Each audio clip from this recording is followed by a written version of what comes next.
तिवारी। आज की सबसे बड़ी चर्चा उस मुद्दे पर है जो सीधे लोकतंत्र की बुनियाद से जुड़ा है, मतदाता सूची का विशेष गहन पुनरीक्षण यानी कि एसआईआर। भारत निर्वाचन आयोग ने 6 राज्यों में इस प्रक्रिया को पूरा करने के बाद जो आंकड़े जारी किए हैं उन्होंने राजनीतिक तापमान बढ़ा दिया है। चुनाव आयोग के जारी आंकड़ों के मुताबिक इस प्रक्रिया के दौरान बड़ी संख्या में आयोग पाए गए हैं, मतदाताओं के नाम हटाए गए हैं और सबसे ज्यादा नाम गुजरात से हटाए गए। यहां पर कुल 68,12,711 मतदाताओं के नाम सूची से हटे, जिससे कि कुल मतदाता संख्या लगभग 5.08 करोड़ से घटकर 4.40 करोड़ रह गई है, यानी कि करीब 13.40% की कमी दर्ज हुई। और इसके बाद मध्य प्रदेश दूसरे नंबर पर है। एमपी में करीब 34.25 लाख नाम हटाए गए हैं और मतदाता संख्या 5.74 करोड़ से घटकर 5.39 करोड़ हो गई है। वहीं अन्य राज्यों में भी बड़ी कटौती देखी गई है। राजस्थान में लगभग 31.36 लाख मतदाताओं के नाम हटे, तो वहीं छत्तीसगढ़ में करीब 24.99 लाख, जबकि केरल की बात करें तो केरल में करीब 8.97 लाख नाम कम हुए। छोटे राज्यों की बात करें तो छोटे राज्यों में गोवा में लगभग 1.27 लाख नाम हटे। केंद्र शासित प्रदेशों में अंडमान निकोबार, पुडुचेरी और लक्षद्वीप में भी मतदाताओं की संख्या में कमी दर्ज की गई है। मध्य प्रदेश में 34 लाख से ज्यादा नाम हटे, राजस्थान में 31 लाख से अधिक, छत्तीसगढ़ में लगभग 25 लाख, केरल में करीब 9 लाख और गोवा में भी बड़ी संख्या में मतदाताओं के नाम सूची से बाहर किए गए हैं।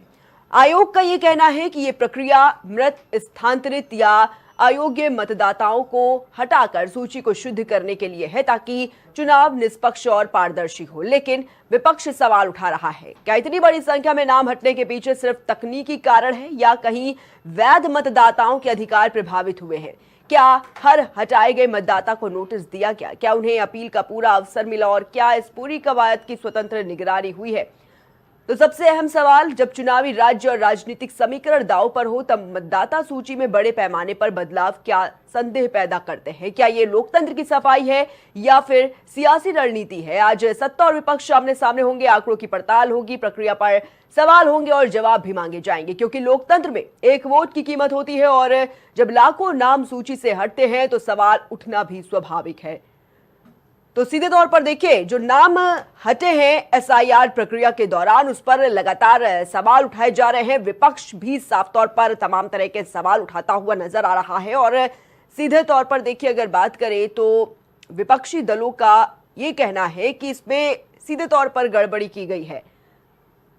उत्तर प्रदेश की बात कर ले तो देखिए, लगातार समाजवादी पार्टी हमलावर होती नजर आ रही है सरकार पर, इलेक्शन कमीशन पर, और ये कहा जा रहा है कि इलेक्शन कमीशन कहीं ना कहीं मिली भगत करता हुआ नजर आता है भारतीय जनता पार्टी से। और पूरी तरीके से देखिए, 2027 में विधानसभा चुनाव होने हैं और उससे पहले ये जो देखा जा रहा है कि कैसे एसआईआर प्रक्रिया पर तमाम तरह के सवाल उठते हुए नजर आ रहे हैं। और इसे पूरी तरीके से ये कहा जा रहा है कि जो इसका असर है वो 2027 में होने वाले चुनाव पर बिल्कुल पड़ने वाला है। लेकिन देखिए, विपक्षी दल एसआईआर प्रक्रिया को लेकर तमाम तरह के सवाल उठाते हुए बिल्कुल नजर आ रहे हैं। बिहार में भी देखा गया, जब एसआईआर की प्रक्रिया शुरू हुई, किस तरीके से तमाम तरह के जो आरोप हैं वो विपक्षी दल लगाते हुए नजर आ रहे थे। और अब देखिए, जो आंकड़े ये पेश किए गए हैं, जिसमें तमाम बड़े आंकड़े देखे गए हैं, बड़ी संख्या में नाम काटे गए हैं वोटर्स के, उस पर भी अब देखिए लगातार जो सवाल है वो विपक्षी दल उठाते हुए नजर आ रहे हैं। गुजरात कहा जा रहा है कि गुजरात में सबसे ज्यादा वोटर्स के नाम कटे हैं।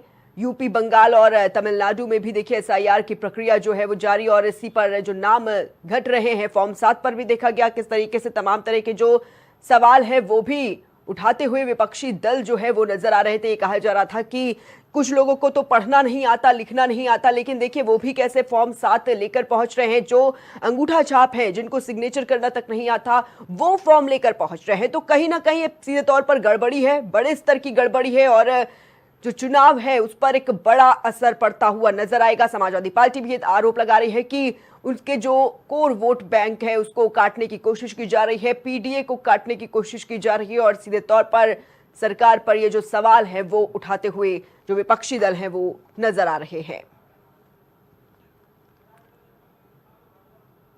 तो यूपी, बंगाल और तमिलनाडु में एसआईआर की प्रक्रिया देखिए जारी है। और गुजरात की बात करें तो देखिए आंकड़े सामने आए हैं, बड़ी संख्या में नाम कटे हैं। भारत के 6 राज्यों में एसआईआर की प्रक्रिया पूरी, और उस पर देखिए जो नाम कटे हैं 6 राज्यों में 68 लाख वोटर्स के जो नाम कटे हैं, उसके बाद तमाम तरह के सवाल बिल्कुल उठते हुए नजर आ रहे हैं, और ये सवाल उठना भी लाजमी है।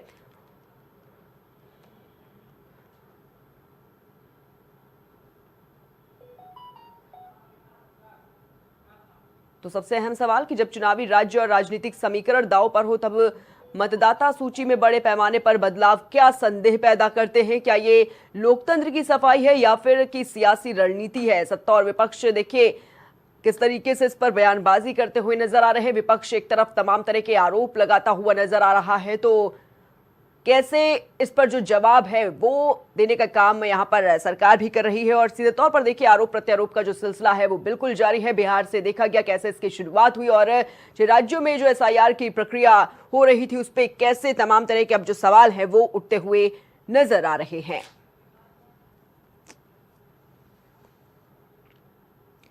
तो ये जो तमाम तरह के सवाल विपक्षी दल उठाते हुए नजर आ रहे हैं, और इसी पर हम सवाल रखेंगे। भारतीय जनता पार्टी से हमारे साथ विकास पांडे जी जुड़े हुए हैं। विकास जी, बहुत बहुत स्वागत है आपका। सबसे पहले तो विकास जी, देखा जा रहा है कि जब से एसआईआर की ये प्रक्रिया शुरू हुई, बिहार से इसकी शुरुआत हुई, और देखा गया तब से ही कहीं ना कहीं जो विपक्ष है वो तमाम तरह के सवाल करता हुआ नजर आ रहा है। सीधे तौर पर ये कहता है कि कहीं ना कहीं चुनाव में गड़बड़ी होगी इससे, और अब ये जो इतनी बड़ी संख्या में वोटर्स के नाम कटे हुए हैं, क्या कुछ कहेंगे? क्योंकि ये कहा जा रहा है कि लोकतंत्र की सफाई है या फिर ये सियासी रणनीति है। विकास जी, पहले तो बहुत बहुत धन्यवाद प्रिया जी आपका।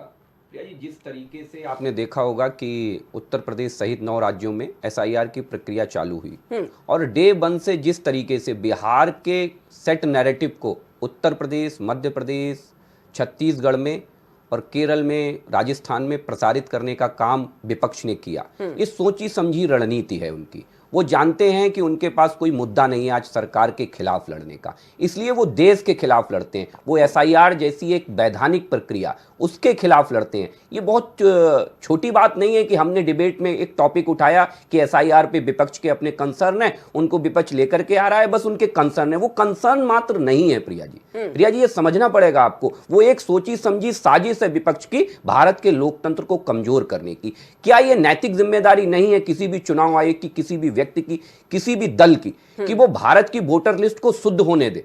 क्या वो उसके शुद्धिकरण में प्रतिभाग करे? क्या ये नैतिक जिम्मेदारी हर राजनीतिक दल की है या नहीं है? ये एक बहुत बड़ा यक्ष प्रश्न है। और जब भी सफाई होती है तो सवाल उठते हैं। ये तय है कि कुछ लोग उसके पक्ष में होते हैं, क्योंकि तमाम हमारे जब देश के अंदर कुरीतियां थी, चाहे सती प्रथा की कुरीति हो, चाहे तमाम हमारे यहाँ कुरीतियां थी, जब उनके खिलाफ आवाज उठी तो उनके समर्थन में भी लोग आए। ऐसा नहीं कि उनके समर्थन में उस समय लोग नहीं आए, उस समय भी उनके समर्थन में लोग आए। ठीक ऐसे ही आज भी जो वोटर लिस्ट में अवैध रूप से नाम जुड़े हुए हैं, गलत नाम जुड़े हुए हैं, उन नामों को जब हटाने की प्रक्रिया सुचारू रूप से चल रही है, तो मुझे लगता है कि किनको खतरा है इस वोटर लिस्ट शुद्धिकरण से, किनको खतरा है ये। लेकिन देखिए विकास जी, ये जो सवाल उठा रही है विपक्ष, उत्तर प्रदेश की ही बात कर लेते हैं। देखा जा रहा है कि समाजवादी पार्टी लगातार इस मुद्दे को उठा रही है। ये कह रही है कि पीडीए वोट बैंक जो है उसको काटने की कोशिश है। भारतीय जनता पार्टी सीधे तौर पर षड्यंत्र रच रही है। देखिए, मुझे लगता है कि सरकार के ऊपर आरोप लगा देने से चीजें आपकी ठीक हो जाएंगी, मुझे नहीं लगता। ये बहुत महत्वपूर्ण है। आपने देखा कि कैसे दिल्ली के अंदर एआई समिट हो रहा था, और वहां जाकर के कांग्रेस पार्टी के कुंठित मानसिकताग्रस्त लोगों ने राहुल गांधी की सह पर देश की छवि को खराब करने के लिए एक षड्यंत्र रचा। ये हम सब ने देखा। इस देश के अंदर हमारी लड़ाई कांग्रेस से हो सकती है, कांग्रेस की हमसे हो सकती है, हमारी समाजवादी पार्टी की साथी से हो सकती है, मुझसे हो सकती है। ये एक इतर विषय है। लेकिन जब भी इस तरीके की चीजें आती हैं जो देश के कल्याण के लिए होती है, देश के लिए बहुत आवश्यक होती है, प्रिया जी, ये बहुत महत्वपूर्ण है कि आप समझिए कि एसआईआर तो इससे पहले भी हुआ था। क्या लेकिन विकास जी, ये जो नाम कट रहे हैं बड़ी संख्या में, इस पर क्या कहेंगे? क्योंकि विपक्ष जवाब मांग रहा है। सीधे तौर पर ये कह रहा है कि इलेक्शन कमीशन जो है पूरी तरीके से मिला हुआ है भारतीय जनता पार्टी पर। जो भारतीय जनता पार्टी कहती है वही वो इलेक्शन कमीशन कहता है। लेकिन ये जो बड़ी संख्या में नाम कट रहे हैं उन पर क्या कुछ जवाब देंगे? और अखिलेश यादव तो लगातार देखिए वीडियो शेयर कर रहे हैं सोशल मीडिया पर। ये कह रहे हैं कि भाई जिनको साइन तक करना नहीं आता, जो अंगूठा छाप है, जो अंगूठा लगाते हैं, उनकी पूरी बाकायदा सिग्नेचर के साथ ये जो फॉर्म जमा हो रहे हैं, ये फिर क्या है?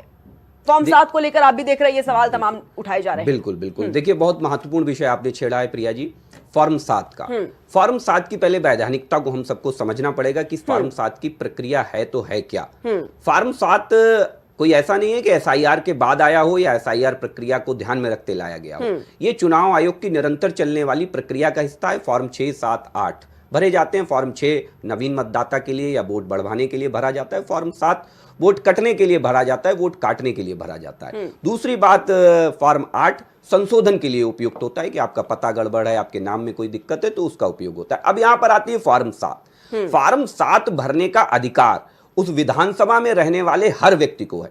अगर आप मेरे साथ प्रिया जी किसी विधानसभा में वोटर हैं और मुझे लगता है कि प्रिया जी अवैध रूप से वोटर हैं, प्रिया जी यहां परमानेंट नहीं रहती हैं, प्रिया जी परमानेंट यहां से शिफ्ट हो गई या इतर कोई भी कारण हो सकता है, और मैं जाकर के उस पर आपत्ति दर्ज कराता हूं, तो यह आपत्ति दर्ज कराने का मेरा नैतिक अधिकार है। मैं उस पर आपत्ति दर्ज करा देता हूं। लेकिन फॉर्म 7 भर देने से क्या वोट कट जाएगा प्रिया जी? प्रिया जी महत्वपूर्ण बात यह है, क्या वोट कट जाएगा? नहीं कट जाएगा। फॉर्म 7 जमा होने के बाद बीएलओ उस पर विस्तृत जांच करता है। जांच करने के बाद अपनी विधि सम्मत रिपोर्ट प्रेषित करता है और यह सुनिश्चित करता है कि फॉर्म 7 के माध्यम से वोट कटे या ना कटने लायक है तो नहीं कटता है, और कटने लायक है तो उसे काटा जाता है। अब इसके बाद केवल फॉर्म जमा होने पर ही सियासत कर देना विपक्ष का थोथा चेहरा दिखाता है। प्रिया जी मैं महत्वपूर्ण बात आपके लिए छोड़ता हूं। क्या फॉर्म 7 जिन लोगों पर आप आरोप लगा रहे हो उन्होंने ही जमा किए?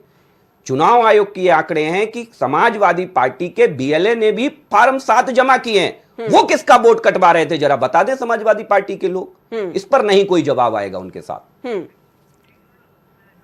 ठीक है विकास जी, हमारे साथ समाजवादी पार्टी से विवेक पांडे जी जुड़ चुके हैं। विवेक जी बहुत बहुत स्वागत है सबसे पहले तो आपका। विवेक जी, ये जो लगातार सवाल उठाए जा रहे हैं, समाजवादी पार्टी की तरफ से भी ये सवाल उठाए जा रहे हैं एसआईआर प्रक्रिया को लेकर, ये जो नाम कट रहे हैं वोटर्स के बड़ी संख्या में, इसमें देखिए जो सवाल उठाए जा रहे हैं इस पे जवाब दिया जा रहा है सरकार की तरफ से, भारतीय जनता पार्टी की तरफ से, कि भाई जो वैलिड नहीं है उनके नाम तो कटेंगे ही कटेंगे। इसमें इतनी आपत्ति जताने की जरूरत आखिर क्या है? विवेक जी, दो बातें हैं हमारे यहाँ। एक कहावत है, एक तो चोरी ऊपर से सीना चोरी, और दूसरी ये कहावत कही जाती है 100 चूहे खा के बिल्ली चली हज को।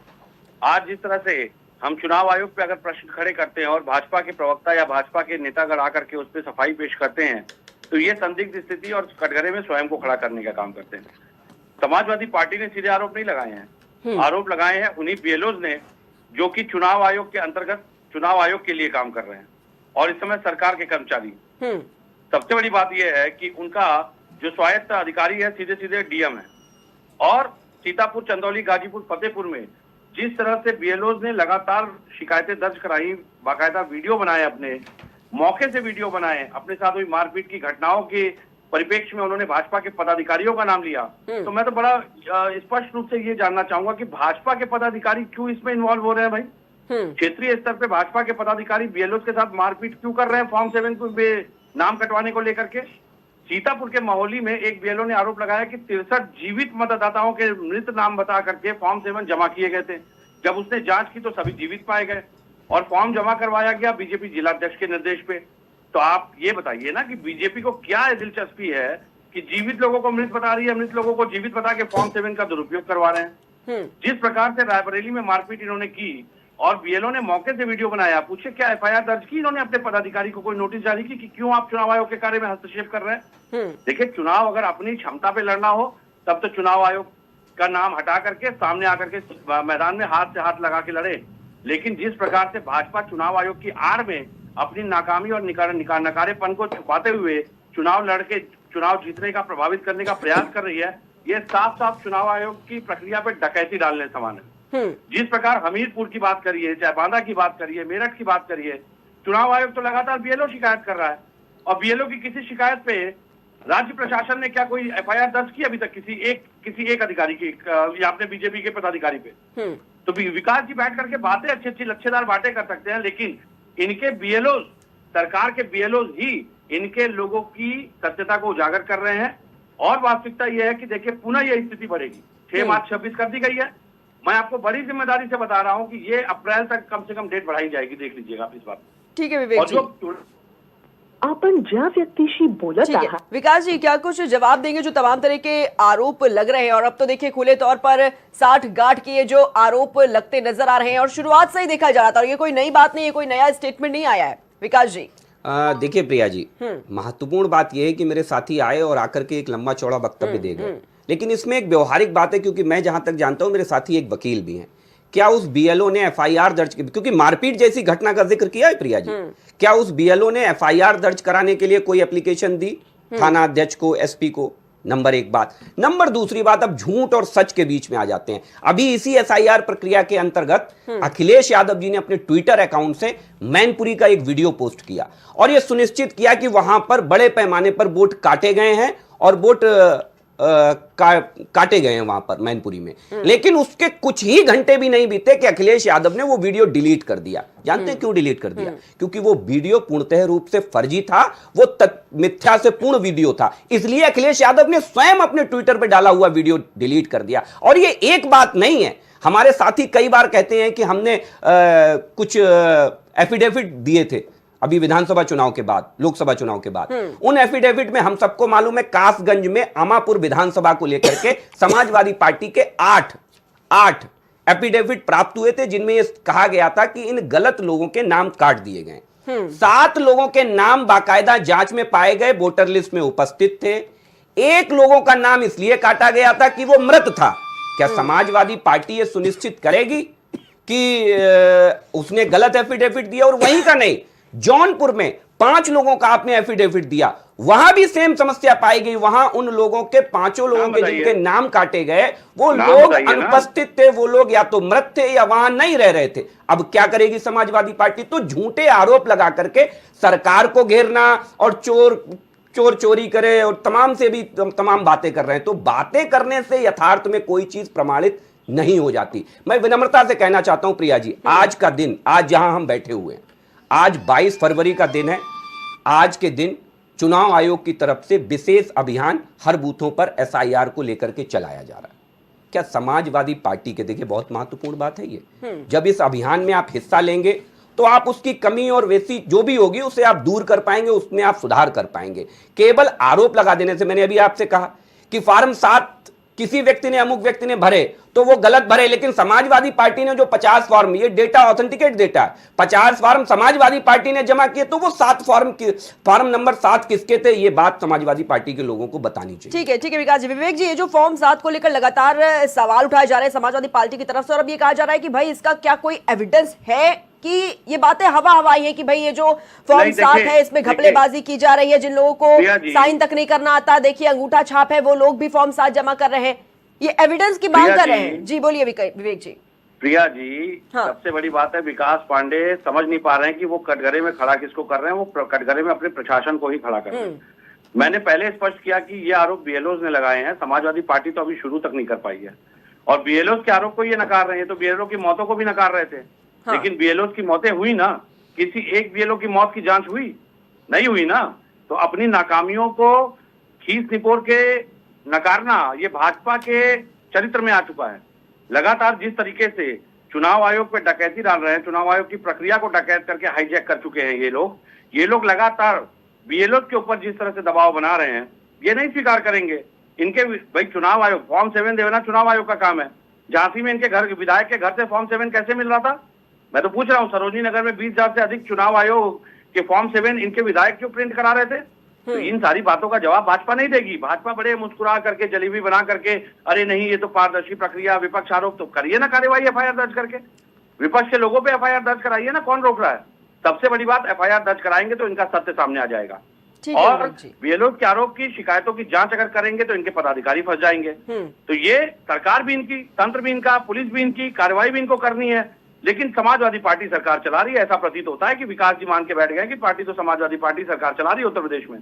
और हम चुनाव, अभी इन्होंने बहुत अच्छी बात कही कि हमने एफिडेविट दिए, बिल्कुल हमने 18,000 से ज्यादा एफिडेविट दिए थे चुनाव आयोग को, लेकिन उसका जवाब विकास जी दे रहे हैं। चुनाव आयोग को जवाब देना था, चुनाव आयोग तो मौन साध के बैठ गया उस पर।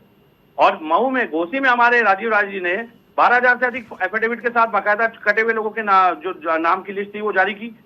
चुनाव आयोग उसमें इंटरेस्ट क्यों ले रहा था? डिलीशन की बात क्यों कर रहा था? किसके रिक्वेस्ट पे डिलीशन कर रहा था? तो उस पे भाजपा के लोग तिल मिला गए। ठीक है, ये देखिए, कथनी करने के बाद कथनी जी। करनी का अंतर और इनके चरित्र का अंतर वो साफ है। मुंह में कुछ है, मुंह में राम, बगल में छुरी है।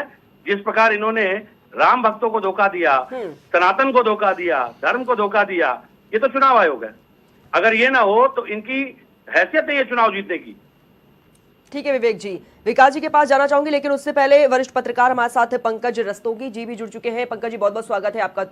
पंकज जी, जिस तरीके से देखा जा रहा है एसआईआर प्रक्रिया को लेकर जो तमाम तरह के सवाल उठाए जा रहे हैं, बिहार से देखा गया इसकी शुरुआत हुई और अब ये जो बड़ी संख्या में नाम कटे हैं वोटर्स के, उस पर विपक्षी दल आपत्ति जता रहे हैं, क्या कुछ कहेंगे इस पर और क्या लगता है आने वाले चुनाव में कितना बड़ा असर इस पर पड़ने वाला है? देखिए, पहली बात समझ लीजिए प्रिया जी कि ये चुनाव आयोग एक संवैधानिक संस्था है और चुनाव आयोग द्वारा आजादी के बाद से भी एसआईआर प्रक्रिया जारी रही है, कराया जाता रहा। कई बार एसआईआर इस देश में हो चुकी है।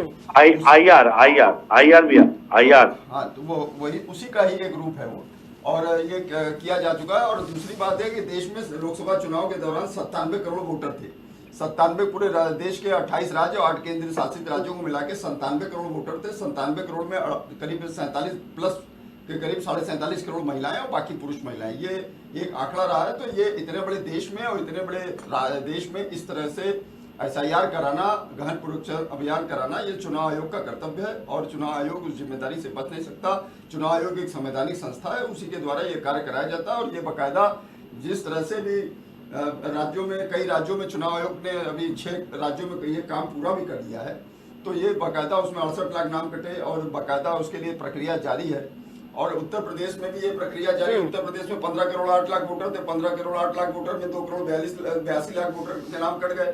तो ये सब एसआईआर की प्रक्रिया के तहत है। बहुत से लोग मृत हो गए, 46-47 लाख मृत हो गए, बहुत से लोग शिफ्ट हो गए, बहुत से लोग अन्यत्र चले गए। तो ये सब तमाम चीजों के कारण उनके नाम वोटर लिस्ट से हटे और बाकायदा ये अभियान अभी जारी है। और दूसरी बात, फॉर्म 7 के द्वारा जिस तरह से जो लोग फेक मतदाता या गलत मतदाता उनके नाम काटने का भी काम हो रहा है। और सवाल यह है, जो समाजवादी पार्टी हो या अन्य पार्टी के लोग जिस तरह से इस पे ऑब्जेक्शन करते हैं, तो उनको बाकायदा इसके लिए जिले में रिटर्निंग ऑफिसर डीएम होता है, डिस्ट्रिक्ट मजिस्ट्रेट, जिला निर्वाचन अधिकारी, उससे मिलना चाहिए, उसको प्रत्यावेदन देना चाहिए आपत्ति का। उसके बाद आप प्रदेश में अभी देखिए 12 विधायकों का प्रतिनिधिमंडल उत्तर प्रदेश के चीफ इलेक्शन कमिश्नर नरदीप रेवाड़ावा से समाजवादी पार्टी का एक प्रतिनिधिमंडल भी मिलता है, उनको पूरा ज्ञापन देता है। उसके बाद आपके पास चुनाव आयोग के मुख्य निर्वाचन आयुक्त हैं जो दिल्ली बैठते हैं, उनसे आप उसकी अपील कर सकते हैं, उनको बता सकते हैं। और अगर कोई सुनवाई ना हो तो आप सुप्रीम कोर्ट के भी दरवाजे खटखटा सकते हैं। इसके पहले भी एसआईआर की प्रक्रिया के दौरान जिस समय क्या नाम बिहार में इलेक्शन हो रहे थे,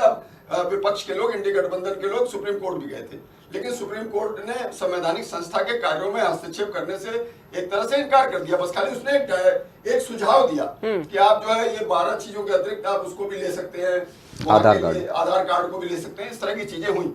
तो ये एक प्रक्रिया है। इससे देखिए एक स्वस्थ वातावरण बनने का काम और मतदाता सूची में ज्यादा से ज्यादा देश के अंतिम पायदान तक जो निवास करने वाला व्यक्ति है वो भी इस मतदाता सूची में शामिल होगा, वो अपने मतदान से वंचित नहीं रहेगा। यही चुनाव आयोग का कार्य है और चुनाव आयोग बखूबी उसको निभा रहा है। अब सवाल यह है कि इसके लिए इस तरह हल्ला करना, तंत्र करना, इस तरह का कोई मतलब नहीं है और भारतीय जनता पार्टी से उससे कोई लेना देना नहीं है। बीजेपी राष्ट्रीय दल है, बीजेपी के 18 करोड़ कार्यकर्ता है। इसके लिए देखिए सभी पार्टियों ने बीएलए अपॉइंट कर रखे हैं, तो ये बीएलए भारतीय जनता पार्टी ने भी अपॉइंट किए हुए हैं, वो अपना कार्य कर रहे हैं। अब सवाल इस बात का देखिए कितना हास्यास्पद है कि आप बिहार में आपने कहा कि जो है इतने नाम कटे, ये कटे, कितने लोगों के नाम आपने बताया कट गए, लेकिन आपने नाम जुड़वाने के लिए इस तरह का कुछ नहीं किया।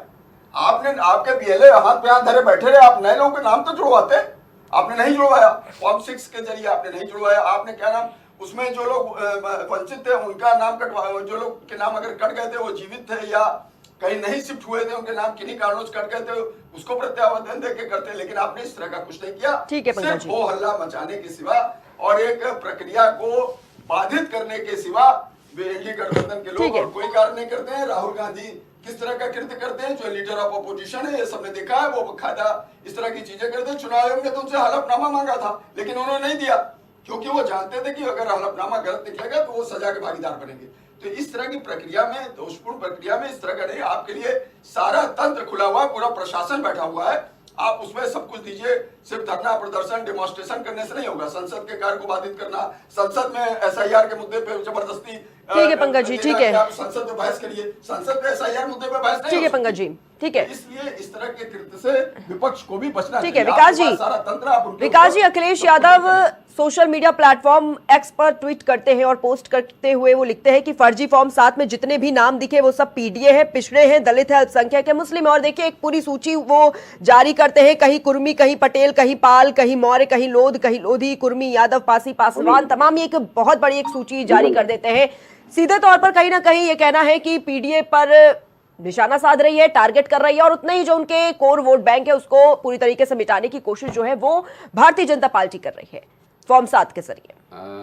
प्रिया जी, पूत कपूत तो क्यों धन संचय, पूत सपूत तो क्यों धन संचय।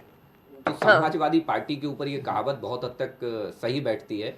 और आज मुझे लग रहा है कि जिस तरीके से पीडीए पीडीए चिल्लाएंगे मगर जनता को सच नहीं बताएंगे, ये कहावत है समाजवादी पार्टी के लिए। पीडीए के नाम पर इन्होंने क्या किया ये हम सबने देखा है, ऐसा नहीं कि हम सबने नहीं देखा। करेंगे वोट कटे कितने, मैंने वहां तो लगभग 1.5 लाख फॉर्म 7 जमा हुआ है उत्तर प्रदेश। 23,000। तो ये जाति पर प्रहार है क्या? क्योंकि सीधे तौर पर देखिए विपक्ष यही कह रहा है कि जितने भी ये जो कट रहे हैं वोट, जिनके नाम गिना रही है समाजवादी, जिन जातियों के बात कर रही है, काटने की कोशिश हो रही है, सबकी कहानी एक ही जगह से जुड़ती है और वो है जाति। देखिए मुझे लग रहा है कि जितने भी नाम पड़े इसमें 2 जातियां जो कभी समाजवादी पार्टी का एम वाई फैक्ट नहीं सुनाई पड़ा ना, नहीं सुनाई पड़ा। तो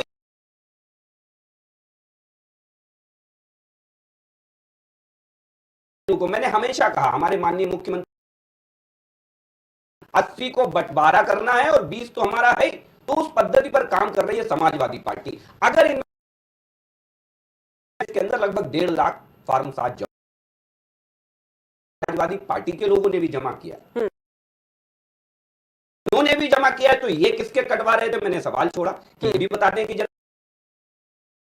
फॉर्म कटवा रहे हैं तो ठीक कटवा रहे हैं, वो मृत हुए हैं, वो मृत हैं, वो शिफ्टेड हैं, वो अवैध मतदाता है। तो कोई और कटवा रहा है तो वो गलत कटवा रहे हैं भाई, उन्हें कटवाने का अधिकार ही नहीं है। ऐसा लग रहा है वो लोकतंत्र में समाजवादी पार्टी को तो राजनीतिक रूप से सारे अधिकार प्रदत्त हैं और भारतीय जनता पार्टी को कोई अधिकार प्रदत्त ही नहीं है। अब रही बात है कि बहुत करके मेरे साथी ने कहा कि चुनाव आयोग नहीं जीत सकती। मैं चुनौती देता हूं अपने साथी को, पापा ना होते अगर अखिलेश यादव जी के तो मुख्यमंत्री नहीं बन पाते कभी, और वही स्थिति पैदा हो रही है। आप 27 छोड़िए 37 तक अखिलेश यादव मुख्यमंत्री। ठीक है विवेक जी, क्या कुछ जवाब देंगे इस पर? ये जो जाति वाली बात हो रही है आने वाले चुनाव में, बोलिए जी। भाजपा के लोगों की आदत है बदतमीजी करना, तो अब सुनना तो पड़ेगा ही। चाचा ना होते तो कोई पीठाधीश्वर भी नहीं होता, और नॉन बायोलॉजिकल हमारे यहाँ लोग पैदा नहीं होते। परिवार वाले लोग हैं, तो परिवार है तो परिवार की जिम्मेदारियों के साथ निर्वहित करेंगे।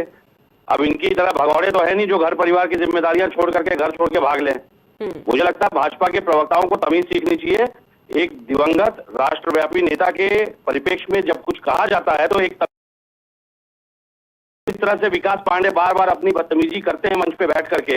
मैं बता रहा हूं कि ये बहुत ही निंदनीय है कि भाजपा जब से सत्ता में आई है राजनीतिक शुचिता को समाप्त करने का काम इनके जैसे सड़क छाप प्रवक्ताओं ने किया है।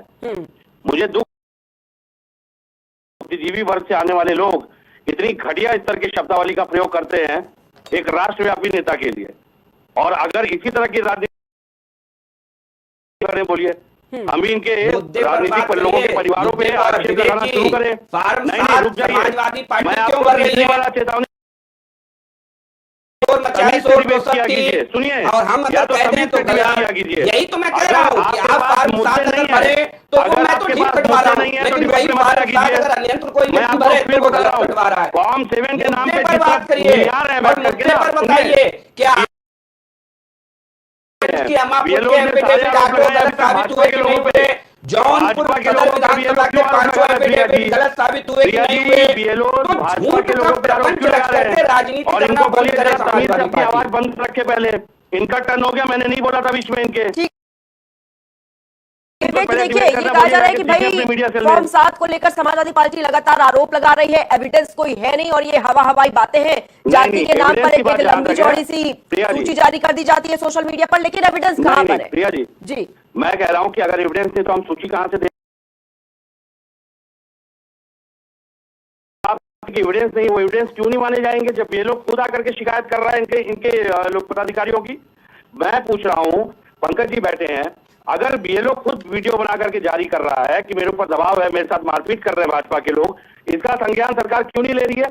चुनाव आयोग क्यों नहीं ले रही है? चलिए छोड़ दीजिए सरकार को, चुनाव आयोग को तो संज्ञान लेना चाहिए ना। अगर समाजवादी पार्टी का कोई में गई थी हमारे कुछ वहां की दुर्व्यवस्थाओं की शिकायत मिलने को लेकर, उनके ऊपर एफआईआर दर्ज कर दी गई, लेकिन जो बीएलओ आरोप लगा रहे हैं भाजपा पदाधिकारियों के ऊपर, आप बताइए ना मुझे, क्यों ये एक तरफा कार्रवाई नहीं हो रही है? क्या किसी भी एक भाजपा के पदाधिकारी पे एफआईआर दर्ज हुई है? मेरठ से लेकर के उत्तर प्रदेश के परिक्षेत्र की प्रक्रिया को शुरू किया गया, तभी भी बीएलओ लगातार शिकायत कर रहे थे, लेकिन बीएलओ की मौत होने के बाद भी आज तक किसी मौत की जांच हुई? पंकज जी वरिष्ठ पत्रकार है, पूछ लेकिन ये लीजिए। बीएलओ का दर्द है या फिर ये जो नाम कट रहे हैं वोटर्स के, उनका दर्द है ये? मेरा कहना है कि फॉर्म 7 किसी ने जमा किया, ठीक है, अगर वो बीएलओ अगर जांच करके फॉर्म उसमें नाम काट रहे हैं तो वो समझ में आता है। मेरा कहना है कि भाजपा के पदाधिकारी मारपीट क्यों कर रहे हैं बीएलओ के साथ, उनके ऊपर दबाव क्यों बना रहे हैं? और जो फॉर्म 7 चुनाव आयोग के कार्यालय से मिलना चाहिए, वो भाजपा के विधायक के घर से क्यों मिल रहा है? भाजपा के जिलाधिकारी के घर से